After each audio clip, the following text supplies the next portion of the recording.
Do you want to know the essentials of frugal living? In this video, I'm going to give you 10 essential frugal living tips. And stick around to the end because I have a tip right at the end that is so empowering and you don't want to miss it.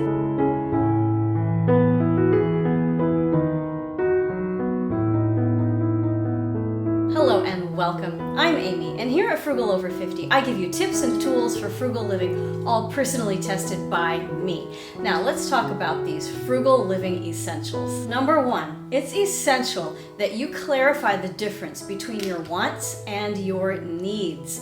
If you think about your needs, the basic human needs for just keeping people surviving and alive are food, clothing, and shelter. Food, of course, including water, and if you separate that out, there's four: food, water, clothing, and shelter.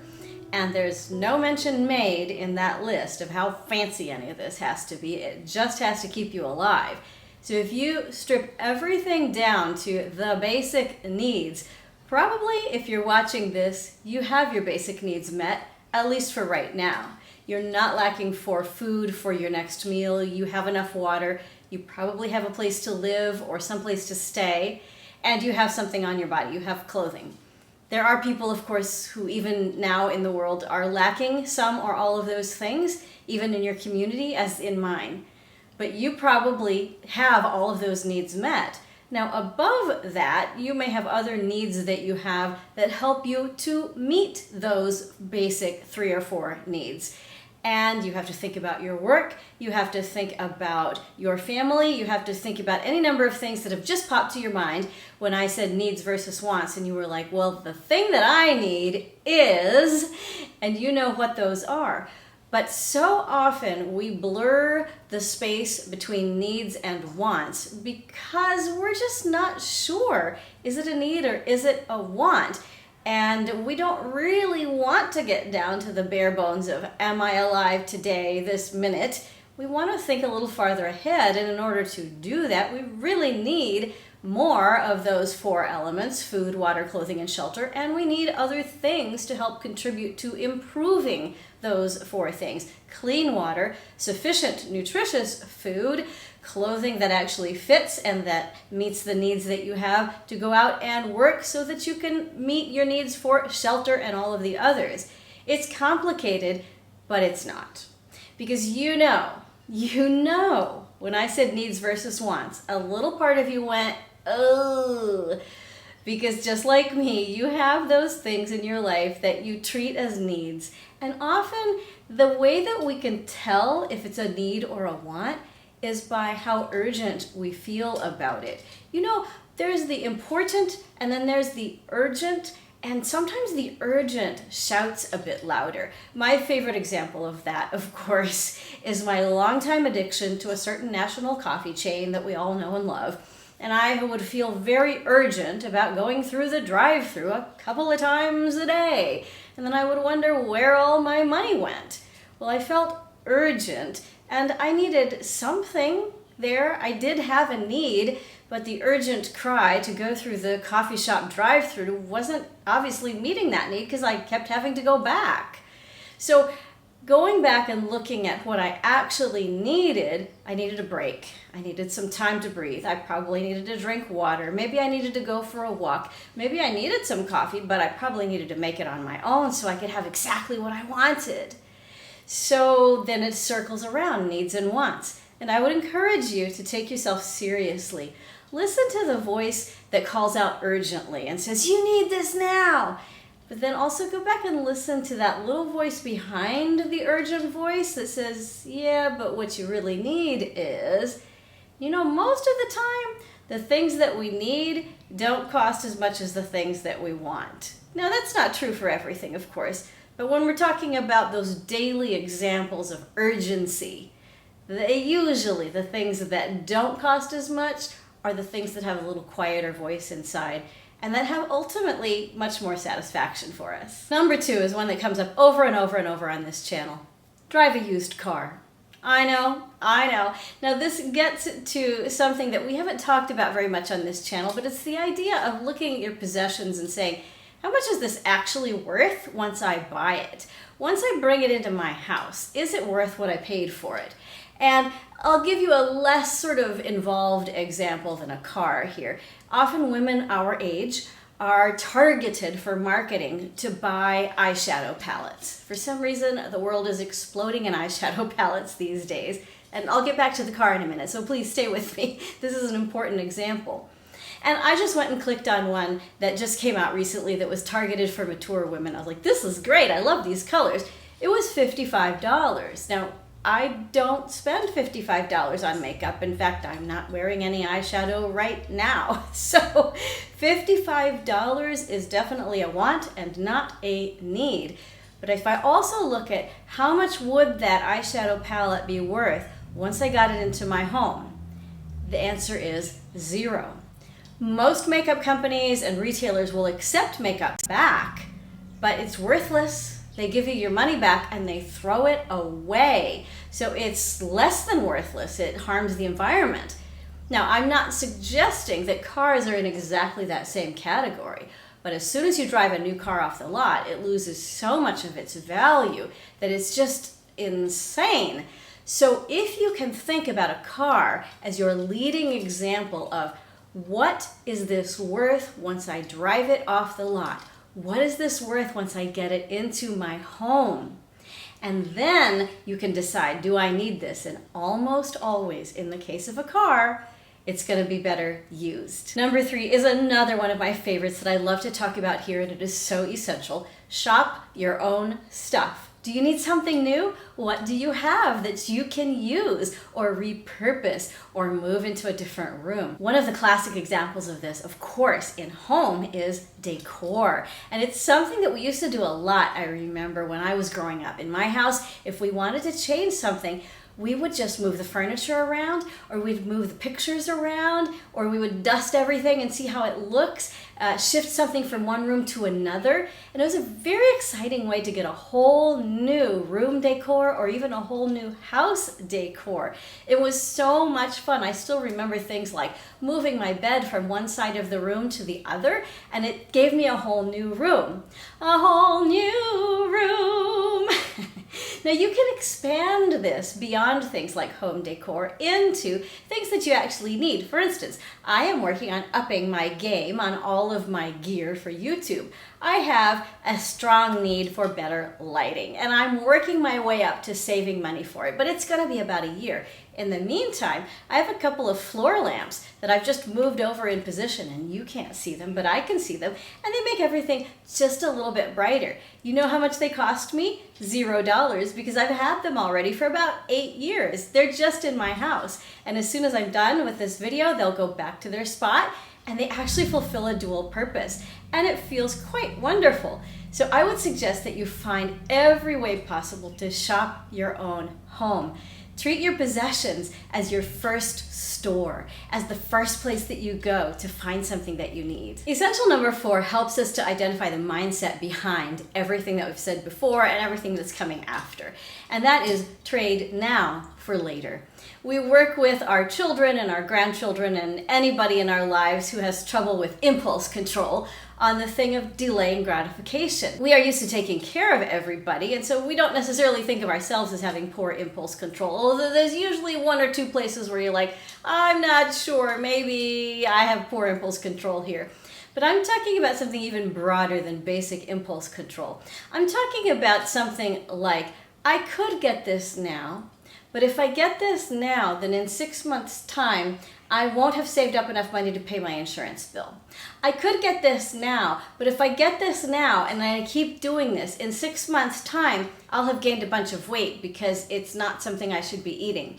If I get this now, it's going to feel great, but later on I won't have money in my pocket. And then it's turning that whole script around and thinking, what do I want later? What are my needs later? And what do I have now that I can give already as a gift to my future self? Think of your future self as a person who you really like and somebody who you want to give a great gift to.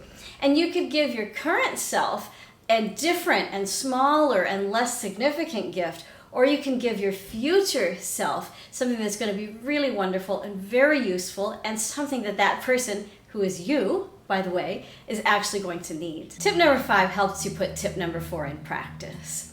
Look for a creative or non-buying solution. Now, this may involve shopping your home. It may involve something entirely different. Like, for instance, I love to exercise. I also don't love to go to the gym. I used to love to go to the gym, but then I had children and time and money just flew away. So what do? I do 2 things. One is I walk around the block, that's for free, and I work out with Paula B Fitness, as I've talked about here on the channel before, and that's for free also because it's right here on YouTube. Now that's a small example of something that I can do right now that I need to do. That's a wonderful gift for my future self. And there are all kinds of products and services that are being sold to us, especially right now, for what we can do at home. But there's so much that you can do for free. So find a non-buying solution. That's really just one example, and I have a question for you. What are you looking to do right now where a non-buying solution would actually be the perfect way to handle what you want to do? Tell me what it is in the comments below. Now, I may be biased, but I happen to think that this channel is a great non-buying solution that will help you meet your frugal needs. So I'd love to invite you to subscribe if you have not, and click the notification bell so you get notified first of new videos. And you know what? Go ahead and give this video a like, and let's get right back to it. Tip number 6. Let's say you have shopped your home and you have found a non-buying solution. That non-buying solution is likely going to require you to DIY. You're going to learn skills that you didn't know you needed to learn. You're going to learn how to do things that you didn't know how to do before. And you're going to identify things that you enjoy that you didn't know you could enjoy. One of the things I've talked about before on this channel is how much I enjoy making bread, and especially sourdough bread. I actually had a dream last night about my holiday baking, and I have discovered such a love of baking that baking has become my way of creating gifts for family and friends. And it's months before the holiday time when I give those gifts, but I'm already so excited I'm literally dreaming about it. It's a DIY. I'm not going to be going out to the store and buying gifts. I'm going to be getting ingredients in, and then I'm going to be making those gifts. Now, you may have other things that you do. If you are particularly mechanically inclined, you may love to change the oil on your car, for instance. If you are very carpentry inclined, you may build yourself shelves. There are all kinds of things that you can DIY. Think about what you enjoy. Start small if you need to, and then do it yourself. Number 7 is exactly the opposite. Outsource. Now here is a tricky one. You have to think about how much your time is worth and whether you could better be spending your time earning money than doing the thing. Now this is true for almost everybody for at least one thing. There's always going to be something that you have to outsource. Even if you know so many skills, you're going to need some help with something, and that's okay. We get by with a little help from our friends and from trained people who know how to do this. Here's an example from my life. I decided I was going to take care of my lawn all by myself. I'd never done it before. It should be no problem. I should be able to do it. Bought myself a lawnmower, bought myself a weed eater, dismissed the lawn service. Within a few months, I had discovered that I had no skills, I had no ability, and I had no time. It was literally taking up every single weekend that I devoted to it. And I work a full-time job, have children, and have 2 side hustles. Taking care of my lawn was eating into time that I would have been better spending earning money. And so I hired a new lawn service that worked very consistently for a very fair price, and everything is better. My lawn looks better and my income looks better because I'm actually paying somebody to do something, because I can earn more if I don't mow my own lawn. Tip number 8 actually takes us all the way back to number 2. Essential number 2 was about a used car, and I gave you a little preview of something that we're going to think about later. This is it. We're going to think about appreciation versus depreciation. And I'm not talking about appreciation like I appreciate you.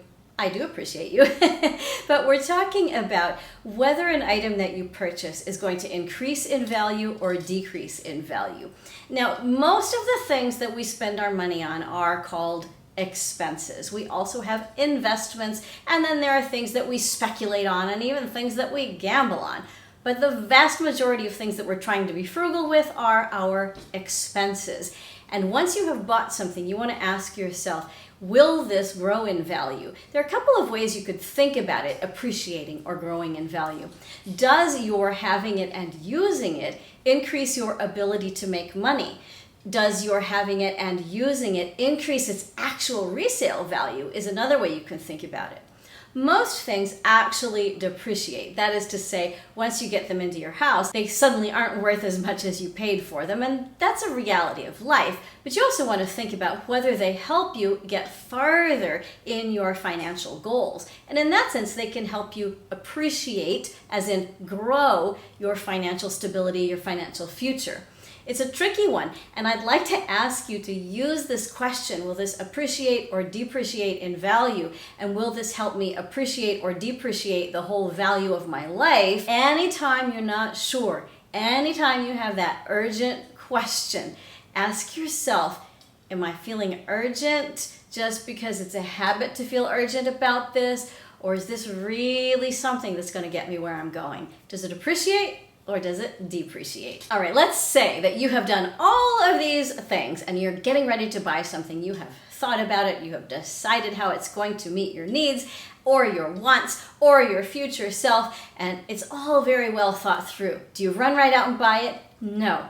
Essential number 9 is check your budget before you buy. I've just released a video on a budget, and I want you to go back and watch that if you haven't yet, because it talks about your budget being not just a way to judge yourself, but a way to plan. Let's say you have determined a need for the aforementioned many times in this video, used car. Do you have the money for it? Do you have the need for it that surpasses the money that you have? What sort of juggling do you have to do? Check your budget. Become friends with the money that you have. Become friends with the money that you need to have in order to achieve your goals.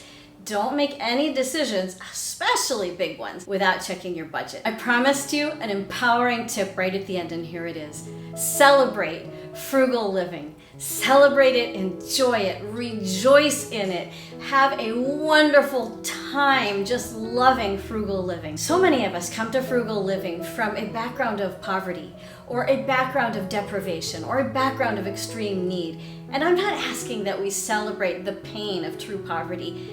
That's painful. There's no celebration in that pain. But I am asking that we celebrate the choice that we are making today and every single day to live within our means, to increase our income where we need to or where we can, and to celebrate the joys of who we are and what we have and what our actual dreams are. To celebrate more than anything the fact that we are truly taking ourselves seriously, we are honoring our own dignity, and we are living a frugal, joyful life. As you can tell, I believe in frugal living, and I also believe in you. Wherever you are on your frugal journey, I want you to know that I am so proud of you, and you are not alone. And I already can't wait to see you again soon. Bye-bye.